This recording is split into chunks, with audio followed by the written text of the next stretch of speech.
What's up, guys? About 2 weeks ago, I posted a video that I wasn't sure if anybody would care to watch or not, but I posted it anyways because I thought maybe you guys would enjoy it. And in this video, all I did is I watched the original announcement for Surface Neo, reacted to it in real time live, pulled out some things I thought were interesting about it, and thousands of you watched it and enjoyed it. And a lot of you suggested that I continue this video where they do the first announcement unveiling of Surface Duo. Now, obviously, we've got Duo 2 now, and a lot of stuff has changed.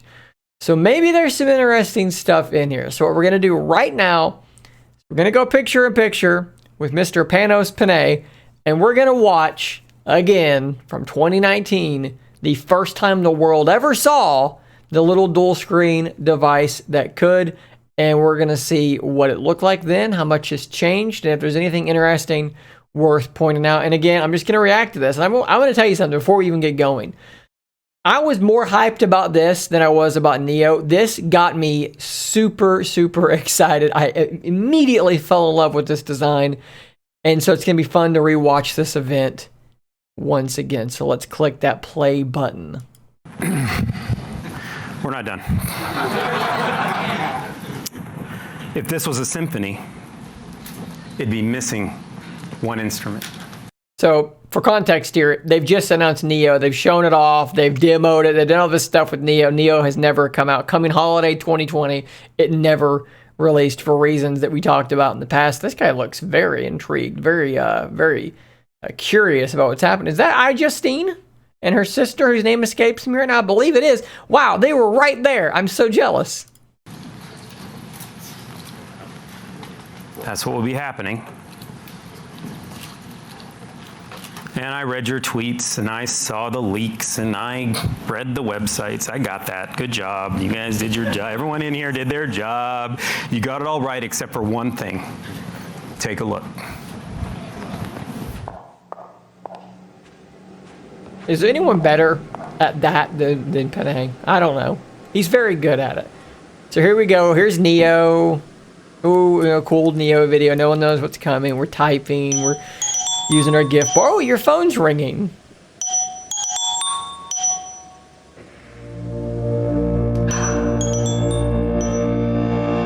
Oh, sometimes I get a good feeling, yeah.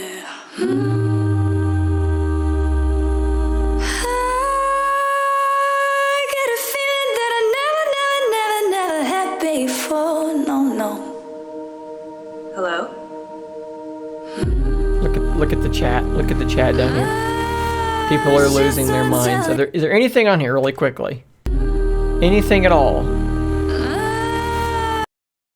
that we can say looks different? Is that, this is a little thing, is that bar down there smaller?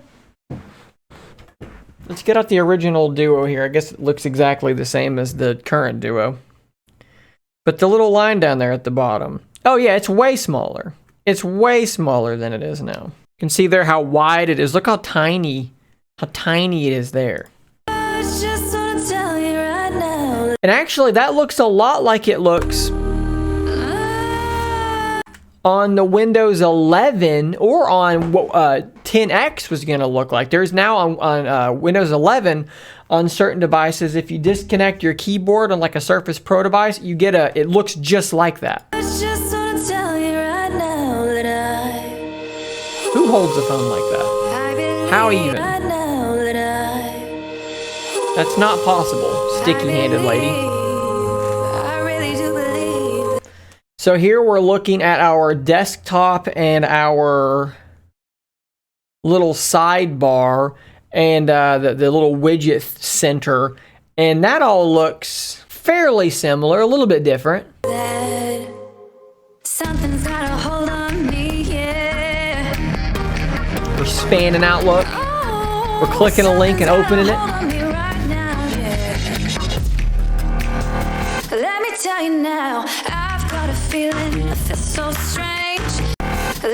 So that's an interesting gesture that is kind of nonsense. So we're in an app where there's a map, and they long pressed the map and drug it over to the other screen Let me tell you now. to open the map. Now, of course, you could just click on the map and it would do the same. Dragging it over is a little bit weird, and I don't have that app to like know, like, why would you do it that way? I think are they just trying to really show you, oh, you're dragging and dropping between both screens? Is that what they're really trying to drive home here? Because you wouldn't need to do that. It's very odd. I've got a feeling that feels so strange. Everything about me seems to have changed. Step by step, I got a brand new wall. Showing off, hey, it's the Google Play Store. This is Android. That's a big deal. Look how much the Play Store's changed. I even sound sweeter when I Getting a phone call on the other screen. That looks pretty similar, folding it around. So we've shown off phone mode for taking a phone call twice now. Now we've got compose mode, full screen laptop, full screen keyboard. Some Game Pass gaming. Now this didn't come along for quite a while after it launched. Now we know this is finally here, and this works basically exactly like they're showing here. Of course, they've shown a couple of quick things here. Let's see if we can pause through them. So we've got tint mode there for watching a YouTube video, which I use all the time. Reading a book and scrolling through it. Obviously, Kindle is a very good app for Duo. And then here we are riding on the screen with the Surface Slim Pen. I don't think the Slim Pen 2 was a thing yet. But this is definitely a Slim Pen.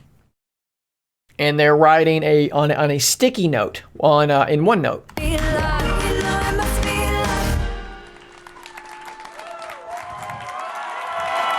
There you go. Listen to that crowd. We were hyped. We were so hyped.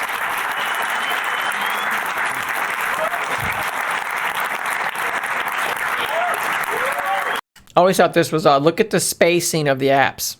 They're much further apart. When we look at it now, look how much closer together they are. There's much more negative space on the edges than there was then. That's a little change.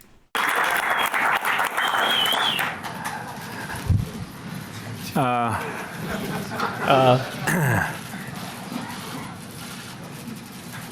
am pretty excited to show this to you. Yeah, this is me excited.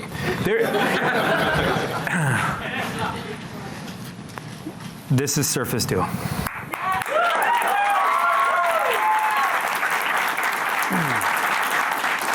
I'm super clear. You're going to talk about this. You're going to talk about it as a phone, and I get that. And you're going to talk about it as a communication device, and it does both those things incredibly well, for sure. For sure, you can text, you can write, you can do what you want. But make no mistake, this product is a Surface. So they're very quickly here. He's trying to really quickly establish that, like, yes, it's a phone. You're going to talk about it like it's a phone, but it's a Surface device. And we know that this was the Passport. You know, this was always meant to be a Surface device, and it was actually meant to run a weird version of Windows called Andromeda OS, which eventually got stripped away. We've talked about this ad nauseum. I don't want to get into it again. I'll link to some videos, if I can remember to, where I explain this and talk about it multiple times. But eventually they put Android on it, but they're still talking about it like it's, hey, you know, yeah, it's a phone, yeah, it's Android, but it's a Surface device first. That messaging is very prominent. And how beautiful is this product? Not just because of the hardware, Nope, no. But because how productive you can be on it. The premium fit, finish, the thinness. People in the chat were already saying that the bezels were big. Where's the camera? Disappointed. But then a lot of other people are super excited and happy about it. Just interesting to see the chat. Look at the thinness. Pretty incredible. All the adaptable postures you saw on Surface Neo enabled right here by that same 365 degree hinge. Nope. The two side-by-side 5.6-inch displays come together in an incredibly powerful way, enabling every single one of the postures you see there.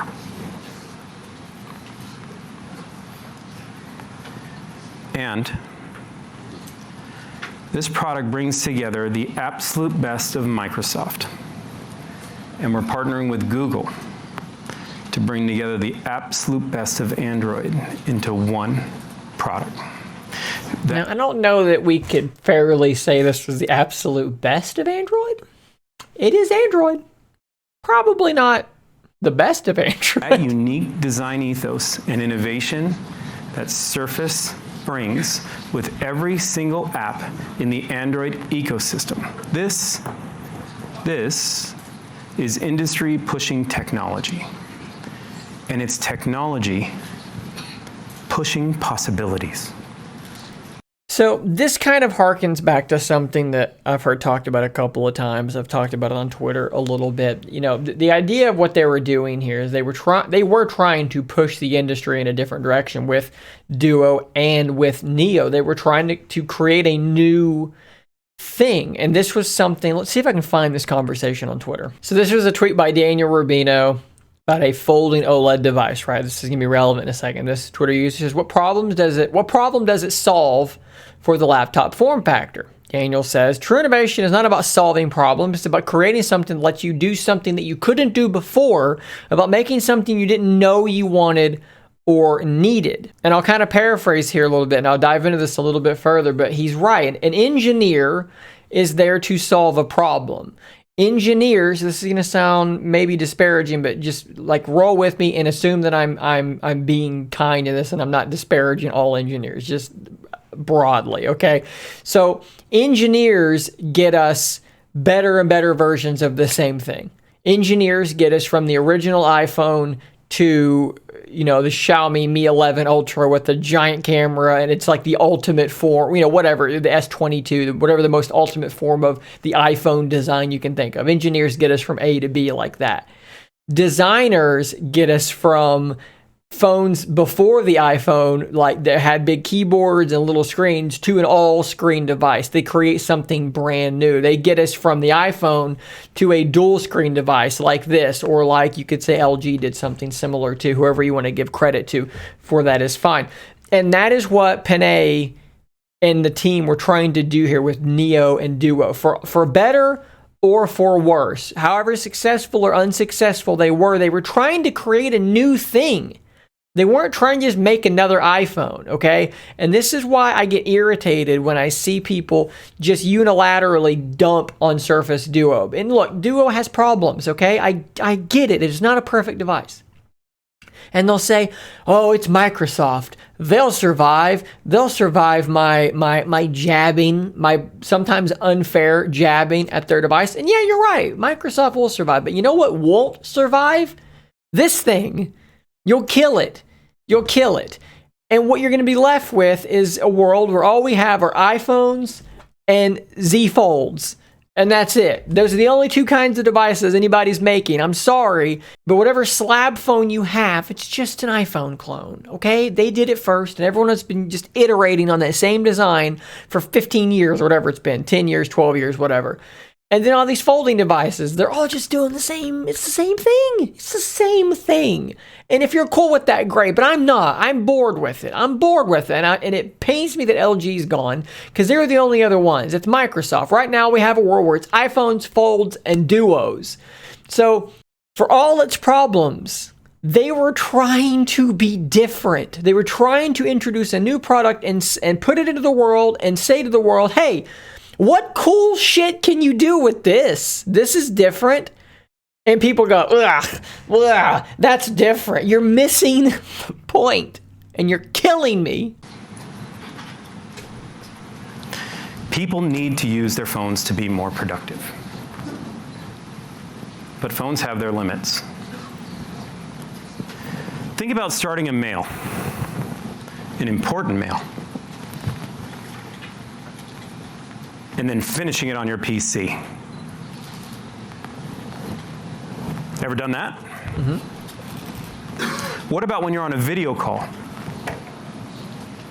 and you're asked a question, maybe what time's the game? What time are you going to be home for dinner? What does your schedule say? When's the next meeting? What's the score in your fantasy matchup? What do? You get out of the video call.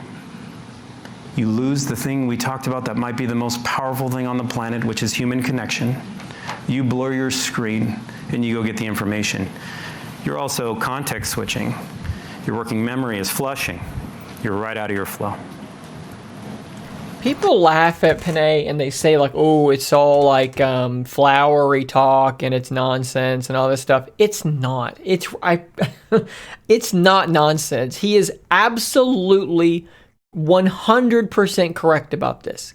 When you are doing a thing and you need to do another concurrent thing with it that interacts with the first thing, they're working together synergistically, and you have to close one to open the other.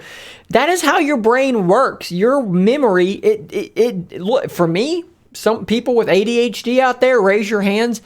100% this is true. 100%. And for me, that I can leave that thing up and then do the other one too, it helps my workflow. He is right about this. He's always been right about this. Or sometimes you pull data from one app and you have to put it in another. You have to switch between those apps. Maybe a frequent flyer number or an address. Or maybe just trying to get an address into your maps. But what if you could just push a button and 2 screens would light up with the 2 apps you wanted? We absolutely know scientifically that you will be more productive on 2 screens. Much more than 1 screen ever could do. But it has to be elegant. It has to fit in your pocket. It has to be robust. It has to fit in your bag. And it's not just more real estate you need. It's not. It's defined real estate. It's structure and the way the mind takes it. That seam down the middle lights the product up in ways that are almost impossible to explain because you have to feel it. This is another thing. I'm going to pause this video a lot, but the seam down the middle actually is functional. I see this all the time. Why didn't they just make a folding OLED? Because they didn't want to, because it's different. I have 2 monitors, not 1 ultra wide. I don't want 1 ultra wide because I understand, just like with Duo, that my brain sees 2 partitioned spaces and it interacts with them naturally differently than when I have 1 large space. I multitasked on here, but it was different. It was, I can't explain it that well, but it was more, you had to go out of your way to do it. 90% of the time, I was doing 1 big thing at a time on here. And then if I wanted to do a second thing, I would drag it over. But with Duo, I find myself doing 2 things at a time all of the time, constantly, because both screens are just there. Our brains do different things with 2 partitioned screens versus 1 OLED, 1 giant screen that can have a software partition. And that space drives you into flow. And the opportunity that I'm most excited about announcing this product early is fundamentally bringing developers along with us, creating APIs that create magical experiences across dual screens. The idea that you can do 2 tasks and context switch with ease without losing focus.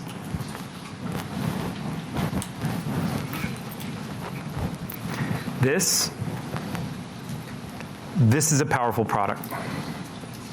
This will come holiday 2020. We are excited to see what you will do with dual screen devices, both across Windows and across Android. And we're even more excited of how developers will create enlightened apps and experiences across both Duo and Neo on any platform. Of course, as we know, that kind of didn't happen. Neo never came out, and Duo did not get the software support I think that they're hoping for. It was too buggy when it launched. We went from this being so optimistic, and I remember watching this and thinking, man, this is unbelievable. I buy this 100%. I'm here with you, and then it stumbled, and we are building. We're slowly building towards I hope this vision again, and maybe one day we'll see Neo again. Duo is in a much better place now. Honestly, it's in the place it should have launched at. But man, what a peak we started at to tumble down so low to have to rebuild everything. And that's pretty much the end of that bit. I mean, they really did seem to believe this was the future. This was where they were going. It's so crazy that this is where we wound up, the road that we took to get to where we are now, and all the twists and turns. Guys, I really hope that was enjoyable for you. It was enjoyable for me. I think in some ways it almost kind of reinvigorated my love of Duo a little bit, watching that initial announcement and seeing that initial vision. It makes me a little bit depressed, but also, like I said, a bit reinvigorated. Guys, share your comments down below. How did you feel watching that? I might make this a premiere and maybe like watch it along with you guys and interact with you. That might be a fun thing to do. We'll see. Thanks for making it all the way through today's video. I'll see you on the next one, guys. And until next time, stay nerdy, my friend.